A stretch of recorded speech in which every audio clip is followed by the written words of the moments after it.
Hey there, it's Mitzi. Welcome to my channel. Today I wanted to talk to you about a few options I have for the historical readathon taking place during the month of May. Now this is a readathon hosted by Katie at Books and Things, and I'll leave her announcement video link below, as well as the prompts, because there are several prompts for this readathon as well. Now I'm not going to be fulfilling all the prompts. I'm just going to try to choose one book so that I can participate, because I do love historical fiction, but I am hosting my own short story readathon during the month of May, so I'll be busy with that. But I do want to participate. Again, I love historical fiction, so I do want to read at least one book for this readathon, and I have so many historical fiction books on my TBR, on my shelf waiting to be read. This is a perfect opportunity to do that. So I'm going to share a few that I have pulled from my shelf as options, and I hope that you'll help me choose which one I should read. So this will be sort of a vote for which one you think I should read to participate in the historical fiction readathon. And again, go over and check out her announcement video so that you can participate as well. So the first one as an option for this readathon is Kidnap by Robert Louis Stevenson.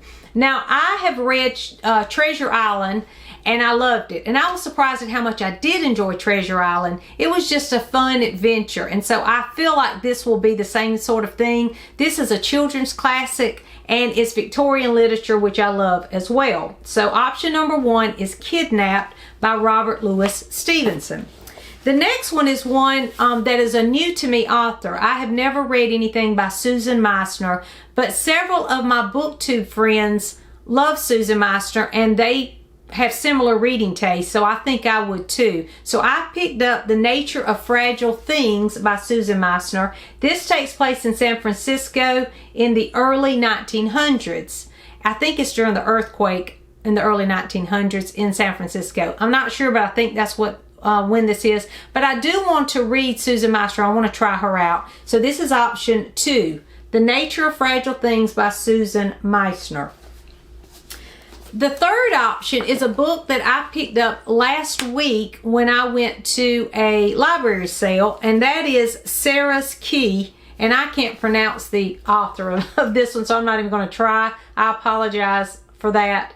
But this takes place during World War II. Now I know a lot of people dislike World War II historical fiction. They say there's just too many, but I actually enjoy reading World War II. I haven't tired of them, and I read a lot of them. So I've heard great things about this story, and when I picked this book up, one of the ladies that was at the counter when I was purchasing my books at the library sale said she really enjoyed this one and thought that I would too. So number three is Sarah's Key.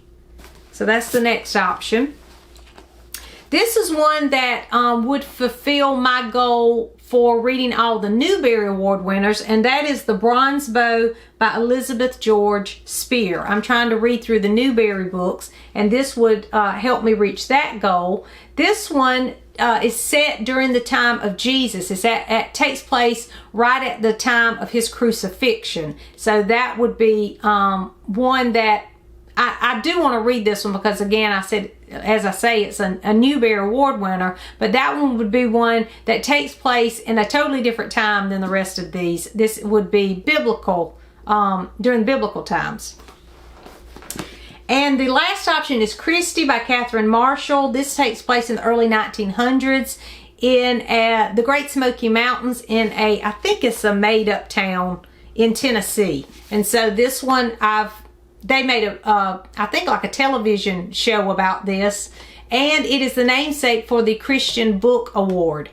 Christie's the name of it, the Christie Award, and that is because this book made such a profound impact on Christian publishing. So I definitely want to read this one. I just haven't been able to get to it. So those are my options for the historical fiction readathon. We have The Bronze Bow, Sarah's Key, The Nature of Fragile Things, Kidnapped, and Christie. So let me know in the comments, which one do you think I should read for the historical fiction readathon. Let me know that in the comments below, and also let me know if you are participating and maybe what your favorite historical fiction book is as well. Thanks for watching, and I'll see you soon.